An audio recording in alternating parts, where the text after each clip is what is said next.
api, una cosa che ho scoperto e che fortunatamente mi sta facendo rimanere in queste valli, in questo territorio,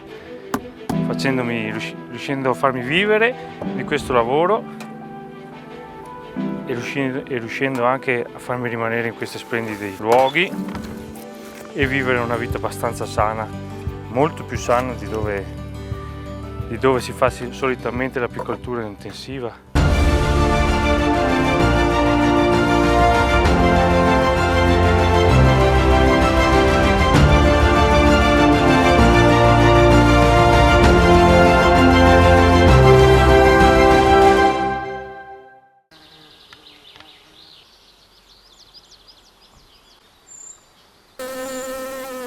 Queste valli ci offrono delle fioriture scalari, dei pascoli che possono durare a lungo. Fortunatamente con queste api in questo ambiente riusciamo a raccogliere l'essenza di queste valli, di queste montagne, che noi insieme, io e le api, riusciamo a trasformare in una specie di oro, un oro dolce, che dopo riusciamo a intrappolare in un vaso.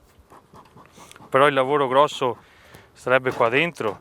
Questo qua è il vero tesoro che abbiamo. Le api le continuiamo a tenere in vita, le selezioniamo e soprattutto le portiamo in luoghi ancora che non danno fastidio per la vita, alla sopravvivenza dell'alveare.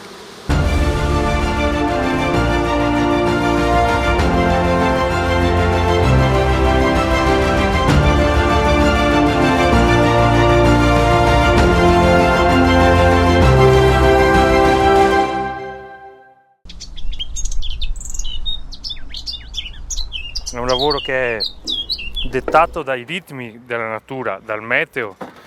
Non possiamo inventarci niente di meglio di quello che ha fatto la natura fino adesso per noi. Dobbiamo solo riuscire, uno, a preservarla e due, a mantenerla. Non sappiamo fare di meglio noi. L'ambiente qui regala ritmi di vita,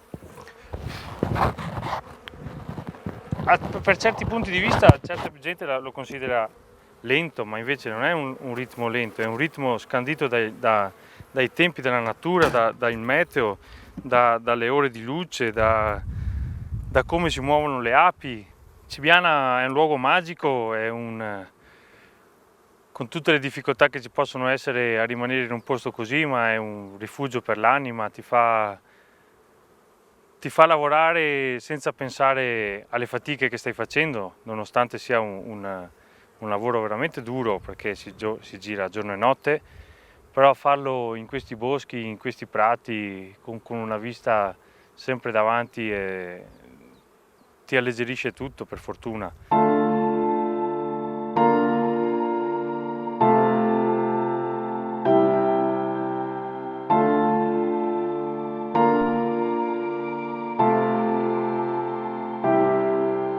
Al disgelo le api possono subito trovare degli apporti proteici con la fioritura dell'Erica carnea, tarassaco. Contemporaneamente incomincia a risvegliarsi tutto il bosco, le piante d'alto fusto con l'acero montano. Si continua con i fiori di prato, formando un ottimo millefiori d'alta quota, attendendo la partenza delle melate di abete bianco e di abete rosso, e infine il più atteso e il più pregiato miele di rododendro del Monte Rite e del Col Duro sopra i 2000 metri. E queste api fortunatamente trovano dei fiori magnifici, il loro nettare, l'essenza di queste montagne, e noi insieme a loro riusciamo a concentrare in questo oro, in questi vasi, tutta l'essenza di queste valli.